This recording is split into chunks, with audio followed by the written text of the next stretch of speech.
হেই বন্ধুরা, তোমরা কেমন আছো? আজকে তোমাদের আমি দেখাবো রেলওয়ে ওয়ার্কশপ। তো রেলওয়ে ওয়ার্কশপ কিরকম হয়, কি কাজ হয়, আমার কি কাজ, সেটাই তোমাদের দেখাবো। আমরা সবাই মিলে যাচ্ছি একসাথে। সাইডে একটা মালগাড়িও দাঁড়িয়েছিল, সত্যি ভাই। তারপরে আমরা ওয়ার্কশপের ভেতরে চলে আসলাম। ওয়ার্কশপের ভেতরে এসে দেখি বাবা, দুটো মালগাড়ি দাঁড়িয়ে আছে সাইডে, আর সাইডে কতগুলো চাক্কাও খুলে রেখেছে। তারপরে আমি আড্ডা মারতে চলে গেলাম।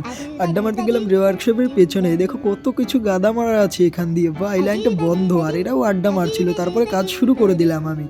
এই দেখো আমি কাজ শুরু করেছি। আমার শুধু এর প্রেসার দেওয়া, অ্যাপ্লাই আর রিলিজ করা। দেখো এই দেখো ধরে নিলাম। এবার আমি শুধু অ্যাপ্লাই করব। দেখো কি করে অ্যাপ্লাই করি। এই যে অ্যাপ্লাই হয়ে গেল, কিন্তু ঠিক আছে।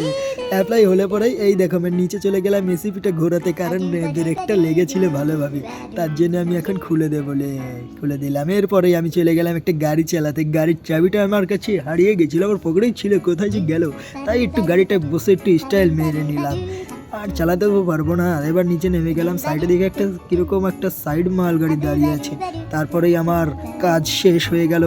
এরকম করতে করতেই, ভঙ্গি সঙ্গী করতে করতেই তারপরেই আমি চলে গেলাম একটা চাক্কা লেদ করে সেখানে, সেটাই দেখতে গেছিলাম। আর এরপরেই আমি চলে যাচ্ছি।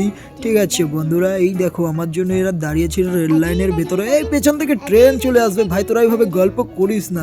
ট্রেন এসে মেরে দিল রে বন্ধুরা, ট্রেনে এসে মেরে দিতে পারে, আমি পালাই।